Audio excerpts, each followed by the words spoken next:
I think I found it.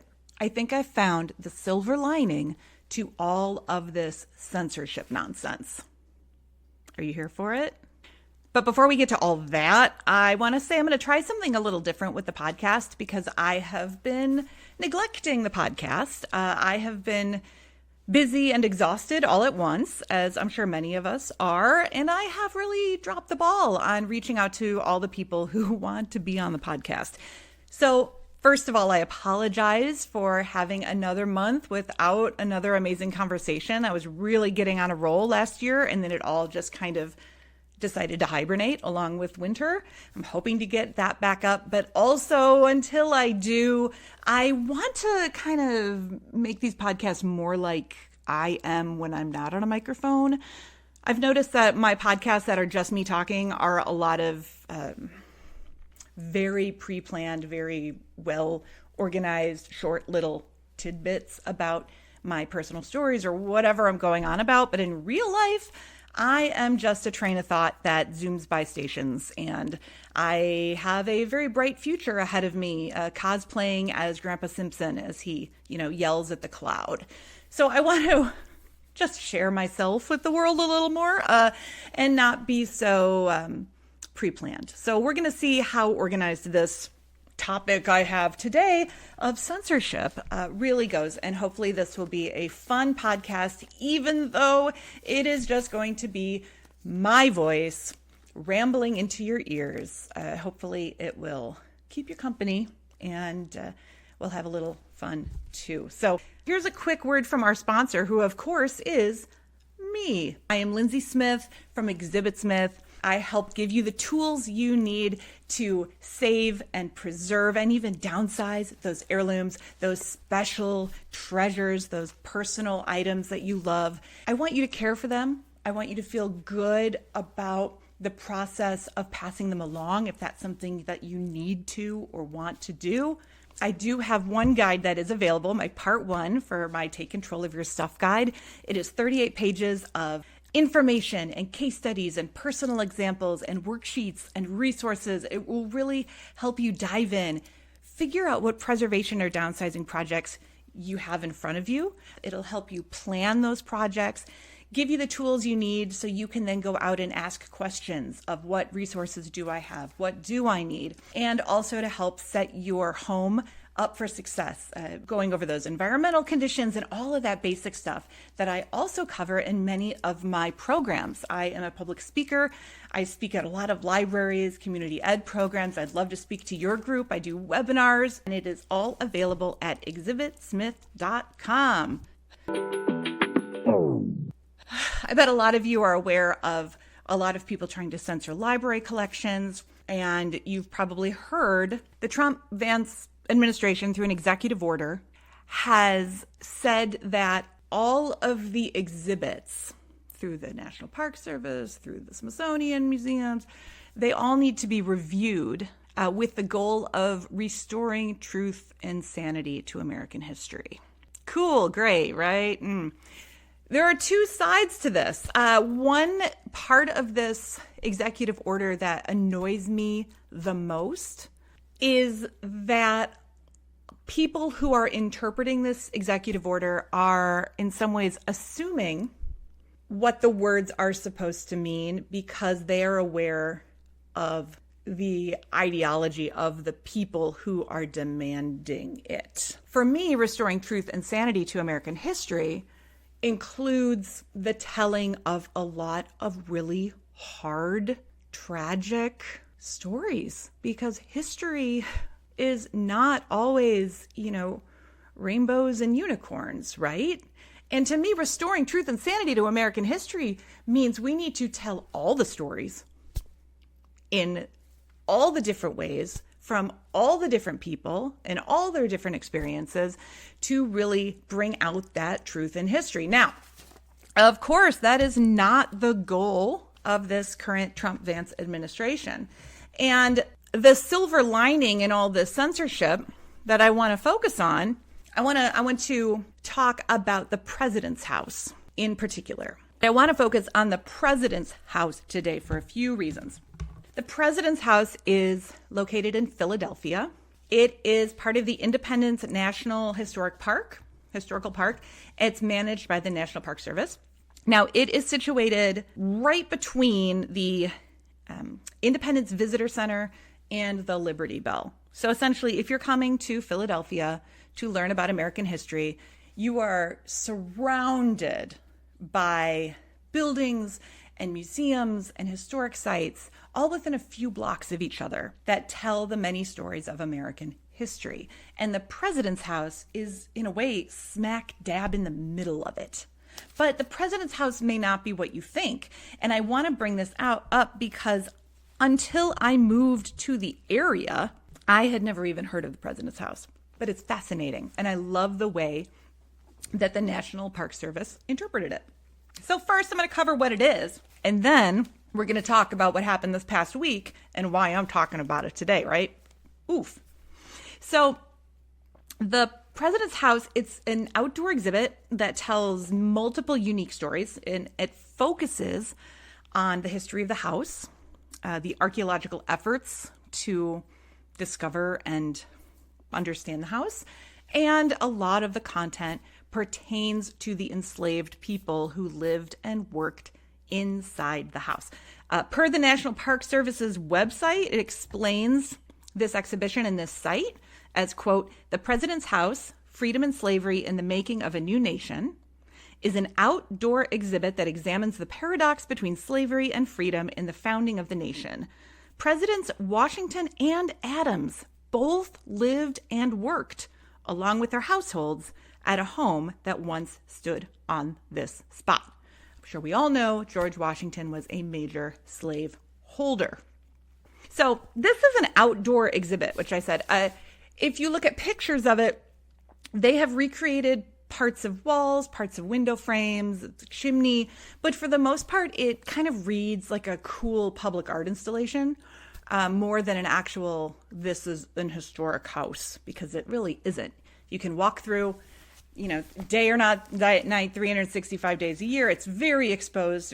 There's not a roof in sight. And there are these large placards that interpret the space, as well as monitors with video telling the history, focusing on these enslaved people. Because honestly, a lot of the other sites in the area in Philly, they are telling the stories of the founding fathers. They're telling the stories of independence and all the patriotism around that. And when this newer site was developed, I think it came about probably in a time when they said, this is a great opportunity to tell the stories we don't always hear, the ones that the current administration wants us to forget about, right? My family first visited the President's House in July of 2022. Thank you, Google Photos, for helping me remember, because I wasn't exactly sure. And it was just a couple weeks after we moved to the area. And we went to see the Liberty Bell. And as I said, I'd never heard of the President's House. What is this thing? But we walked from the visitor center to the Liberty Bell, and you can't help but walk through this small site. So we saw portions of the original structure. You can see it's underground, under glass. It was just a fascinating, unexpected look at the fact that there's this house here where two presidents, George Washington and John Adams, lived. That was very tangible to me.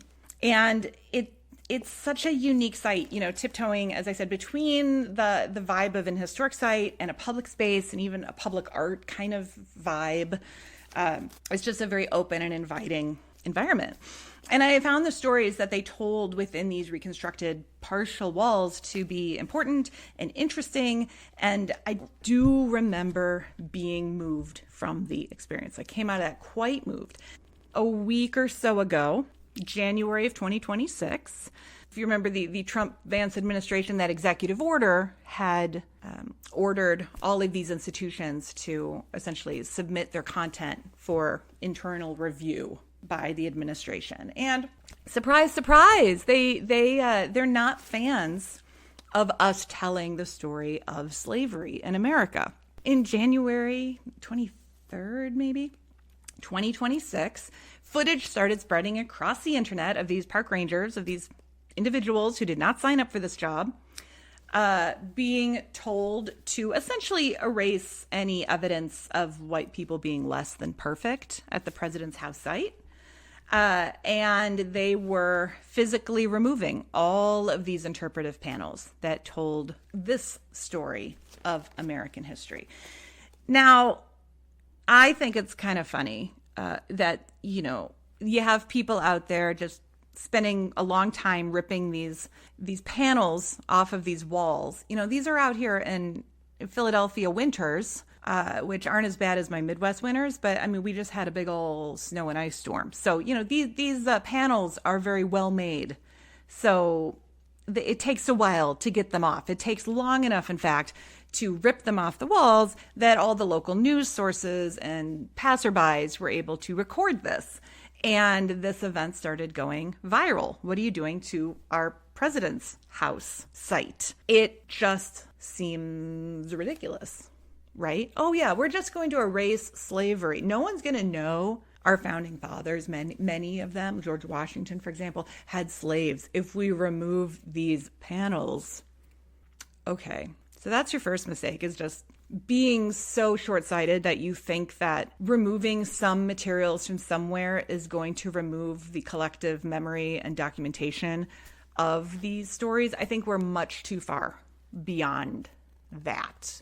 Even without the internet, our methods of communication and publishing are so far beyond anything that is going to be able to nullify these stories. In fact, and I didn't check it today, but as of a few days ago, and I have a feeling this is still true, all of the interpretive content for the site are still on the National Park Service's website, which presumably could reach a whole lot more people around the world if those links start going viral. So, I encourage you to not go to the National Park Service site and read all the interpretation that probably still remains. Don't do that. They don't want you doing that.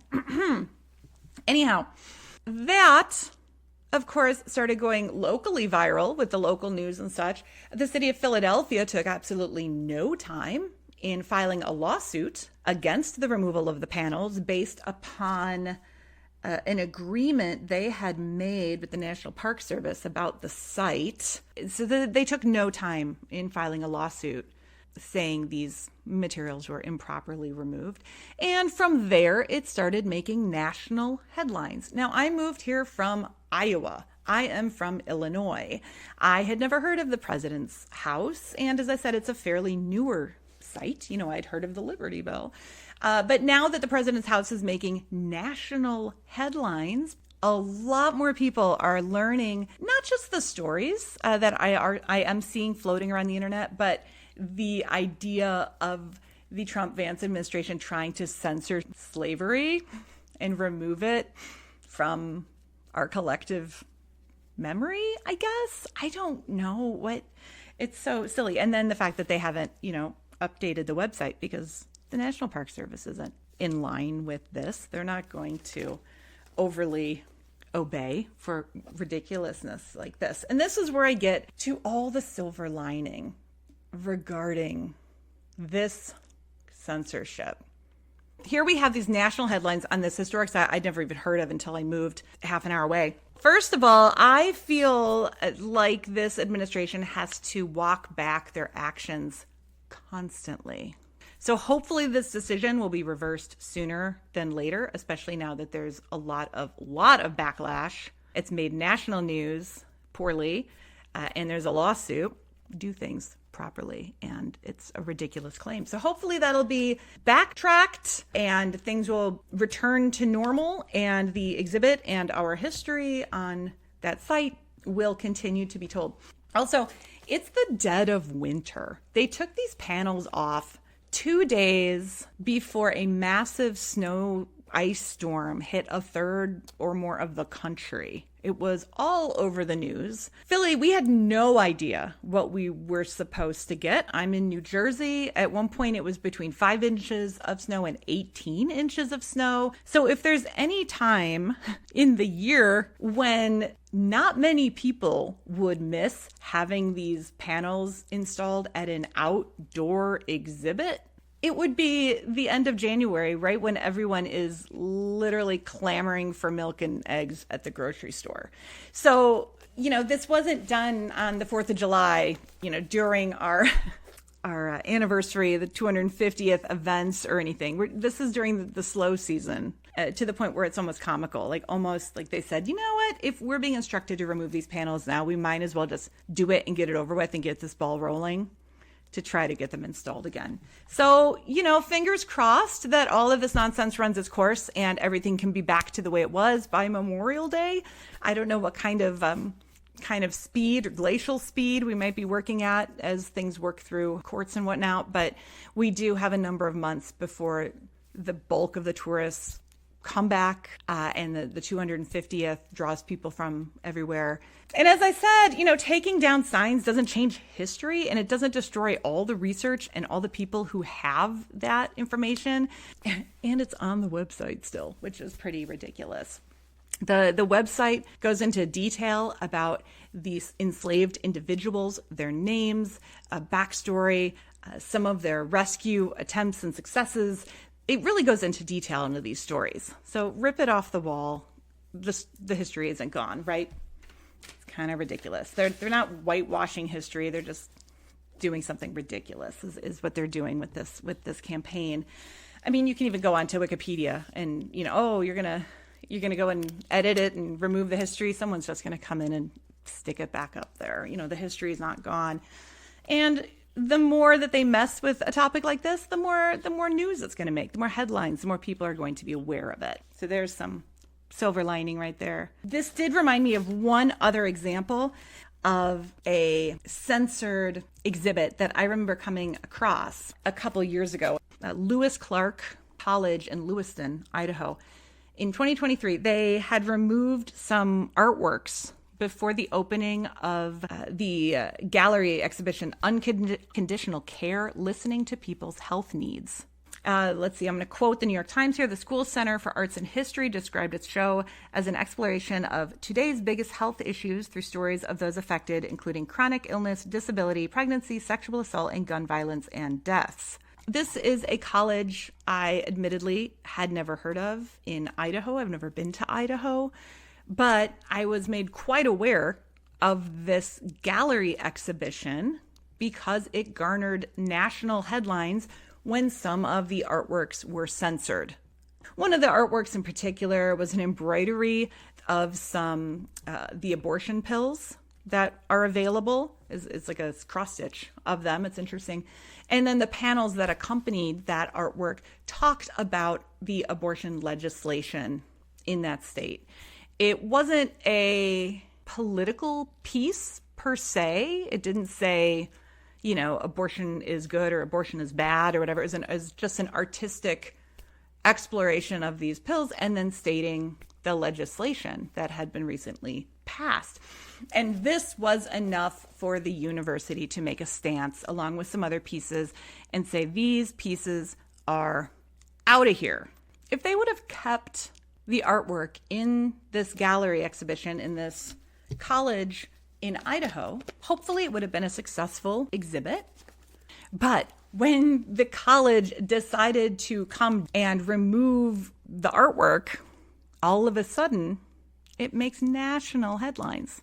And now 3 years later, I'm sitting here talking about it. Do you think that censorship worked? There's pictures of the artwork in the New York Times now. So yet another example of how the censorship just backfires sometimes, and it exposes us to situations and stories and artwork and experiences that we might not have ever thought to look at, right? I hope you feel a little more positive about all of these censorship attempts that are coming at us and are going to continue coming at us. If you see a news article or hear a story, big or small, share it with your network. Appreciate that maybe now you know some stories that you might not have heard about if censorship hadn't pushed XYZ up to above the fold, in the paper. And I hope we all get through this together, share what we hear, ask questions, and tell our stories. I'm going to end by just reading a little bit more from the National Park Service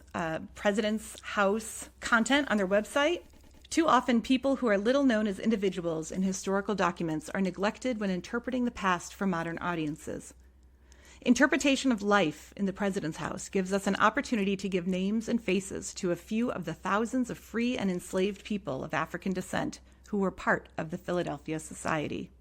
Austin, the half-brother of Ona Judge, worked as a postilion, a horseman, and a stable hand. He died on December 20th, 1794, after a fall from a horse, leaving a wife and 5 children.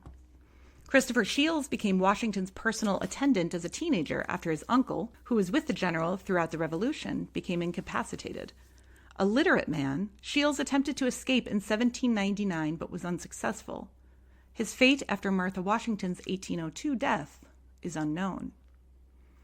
Giles was a driver, postilion, and stable hand. He returned to Mount Vernon in 1791 after being injured in an accident during Washington's tour of the southern states. He died before 1799. Hercules was the chief cook during Washington's stay in Philadelphia. He was celebrated for his mastery of his craft and exacting standards for kitchen workers. Accounts differ about his flight to freedom, but Hercules fled from bondage in 1797. Hercules would have been legally freed by the terms of Washington's will, but his wife and children remained in bondage. They were dower slaves. Joe Richardson is mentioned in 1795 records as Postilion Joe, although his time in Philadelphia is uncertain. He was married to a woman freed, along with their children, after Washington's 1799 death, whereupon the family took the name Richardson. Moll was nursemaid to Martha Washington's 2 grandchildren. Before Martha's marriage and at Mount Vernon, she had served as a nursemaid to Martha's children. Ona, or Oni Judge, was, like her mother, a talented seamstress. She became Martha Washington's personal maid as a teenager. In 1796, Judge escaped to New Hampshire, where she lived until her 1848 death. In New Hampshire, she married a free black sailor named Jack Staines and had 3 children, who all died before her. Paris was a young stable hand. He was returned to Mount Vernon in 1791 for unsatisfactory behavior and died in 1794. Richmond came to Philadelphia at the age of 11 with his father, Hercules. Although his father was not a dower slave, his mother was, making Richmond and his sisters dower slaves by association.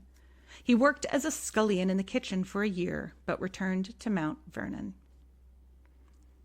The website actually goes into depth on a few of these stories, too, so I recommend you check that out online. Remember to tell the stories. Share what you hear, share what you know, document your own story, and keep our history alive, the good and the bad. Thank you so much for listening. I'm already looking forward to my next episode.